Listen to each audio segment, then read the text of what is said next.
Assalamualaikum warahmatullahi wabarakatuh. Perkenalkan, nama saya Andi Wicaksono Suryosodo dari kelas TRPL 2A pagi. Dan pada video kali ini saya akan melakukan AS Praktikum Pemrograman Basis Data.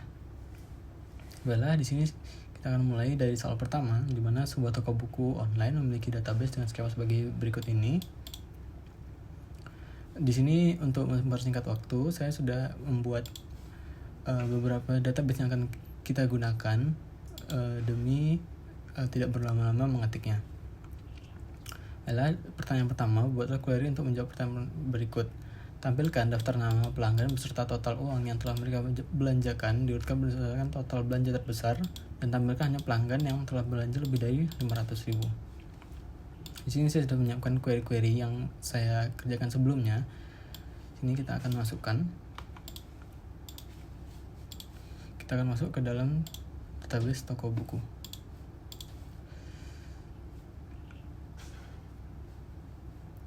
Oke, kita akan masukkan perintah SQL-nya.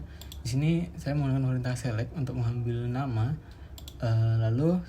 Di sini kita mengambil total belanja dari harga yang dikali dengan jumlah. Lalu kita mengambil data dari tabel pelanggan yang digabung dengan pesanan, detail pesanan, dan buku. Lalu kita akan tampilkan total belanja yang dimana jumlahnya itu hanya di atas 500.000. Dan kita urutkan dengan yang terbesar. Kita akan coba jalankan. Maka di sini ada satu data yang dimana total belanja yaitu sebesar 730.000. Kita masuk ke soal ke nomor 2, yang B. Tampilkan 5 buku dengan kategori fiksi yang paling banyak terjual selama tahun 2023. Oke, di sini saya sudah menyiapkannya.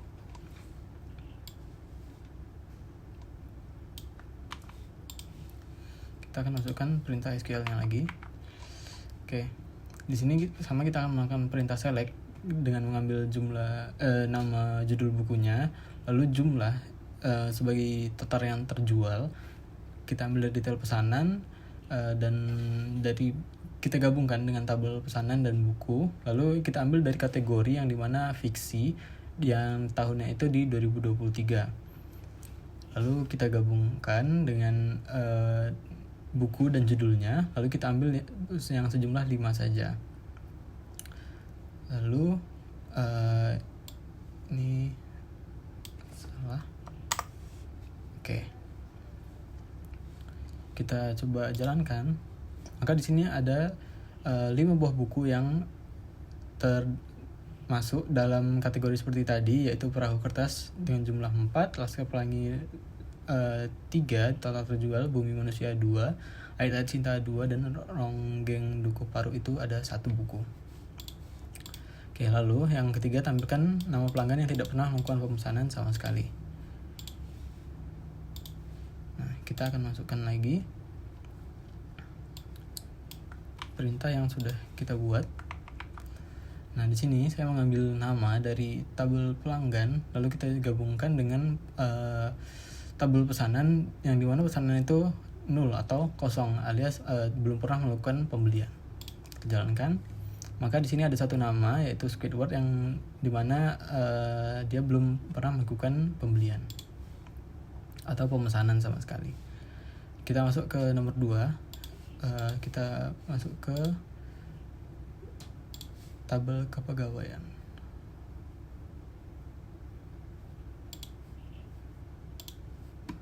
Oke. Di sini database memiliki skema seperti ini yang sudah saya siapkan sesuai skema. Lalu kita masuk ke pertanyaan pertama, yaitu tampilkan nama departemen dan jumlah karyawan di setiap departemen. Tampilkan juga departemen yang tidak memiliki karyawan sama sekali. Oke, kita langsung saja ke dalam perintah SQL-nya, yaitu seperti ini. Oke, di sini saya akan mengambil nama dari departemennya, lalu menggunakan perintah count dari ID karyawan sebagai jumlah karyawannya dari tabel departemen, lalu digabungkan dengan tabel karyawan, lalu kita gabungkan mereka. Di sini kita coba jalankan. Nah, di sini ada nama departemen yang ada di dalam database dan jumlah karyawannya masing-masing. Di mana di sini IT ada 3 orang, HR 1, Finance 1, dan Legal itu yang berjumlah 0. atau tidak ada karyawan sama sekali. Lalu kita ke bagian B, temukan nama lengkap karyawan yang memiliki gaji di atas rata-rata gaji seluruh karyawan di perusahaan. Oke, kita masukkan perintahnya. Nah, di sini kita menggunakan perintah select untuk mengambil nama lengkap dan gaji dari tabel karyawan. Lalu kita ambil di mana gaji yang rata-rata dengan perintah average dari tabel karyawan. Kita coba jalankan. Oke, di sini ada error.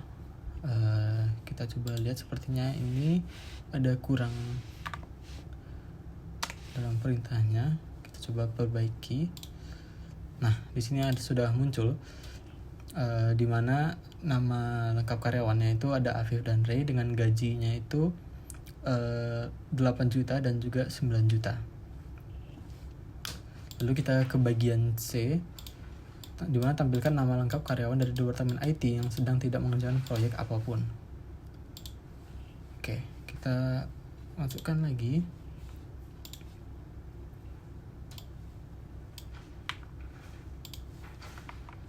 Nah, di sini kita akan mengambil nama lengkap dari karyawan dengan digabungkan data dari departemen. Lalu kita juga mengambil dari tabel tugas.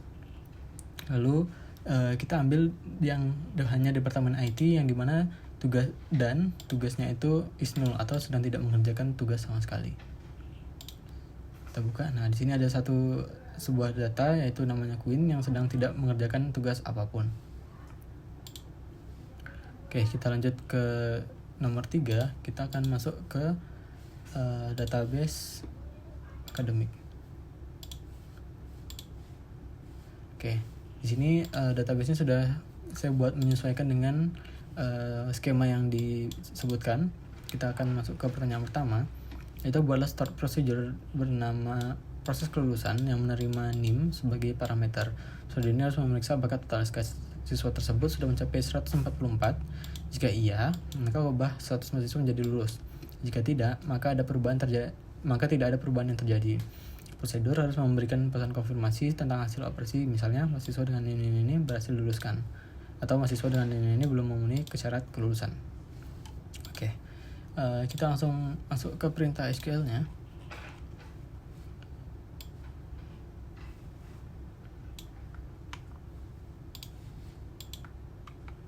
Nah, di sini kita menggunakan delimiter, lalu kita akan buat prosedur, yaitu namanya sesuai tadi proses kelulusan. Lalu kita akan deklarasikan total SKS sebagai bentuk integer. Lalu kita ambil total SKS-nya itu dari total SKS dari mahasiswa dengan NIM yang sesuai. Lalu kita periksa apakah SKS-nya itu sudah lebih atau sama dengan 144. Jika sudah, maka kita ubah statusnya menjadi lulus sesuai dengan input NIM yang kita masukkan. Lalu select concrete, kita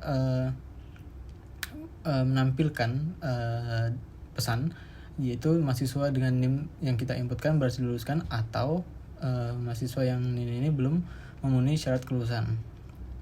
Sini kita coba jalankan perintahnya. Lalu kita panggil prosedurnya lagi sesuai dengan namanya, proses kelulusan. Lalu di sini kita akan coba memanggil salah satu data mahasiswa.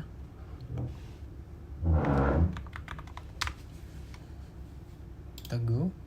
Nah, di sini mahasiswa dengan NIM 434240102 berhasil diluluskan, maka prosedurnya telah berjalan. Lalu bagian B, buatlah sebuah function bernama hitung IPK yang menerima NIM sebagai parameter dan mengembalikan deretan nilai indeks atau IPK dihitung dengan rumus sebagai berikut. Nah, kita masukkan.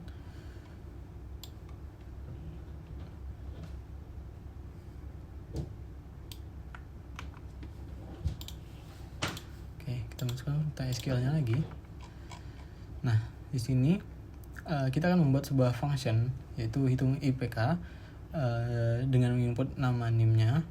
Lalu kita mengembalikan nilai IPK-nya dengan nilai desimal. Nah, di sini kita akan deklarasikan total SKS dan total bobot. Lalu kita hitung berdasarkan nilai huruf. Jadi misalkan setelah dihitung itu, di sini kita nilai A jika IPK-nya itu bernilai 4, B jika bernilai 3, C bernilai 2, D bernilai 1, E bernilai 0. Atau yang lain, tidak, atau di atas atau di bawah 0 itu langsung E. Nah, lalu kita dari nilai ini kita join dengan mata kuliah. Kita ambil kode mata kuliahnya, NIM sesuai yang kita masukkan, lalu kita kembalikan nilainya, yaitu total SKS. Jika lebih dari 0, maka dihitung total bobot dibagi total SKS seperti yang di atas ini. Jika tidak, kita kembalikan nilai 0. Kita akan coba. Oke, kita sudah buat fungsinya. Kita akan coba panggil lagi. Nah, di sini kita akan masukkan NIM orang yang tadi.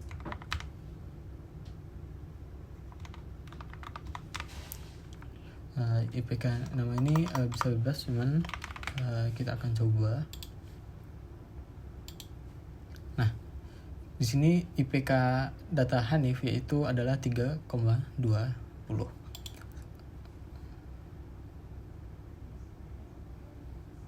Oke.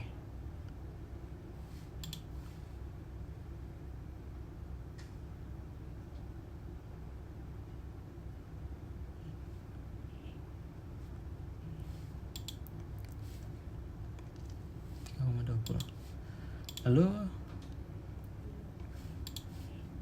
3,20. Oke, lalu di bagian nomor 4 kita akan beralih ke database toko retail.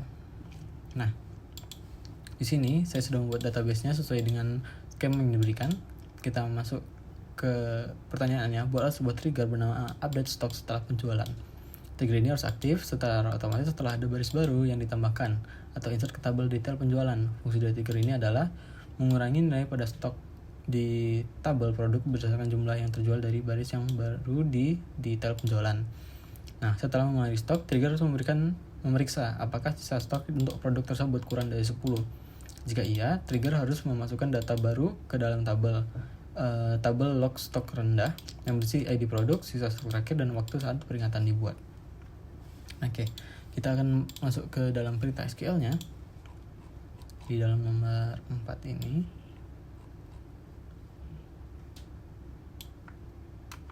Oke.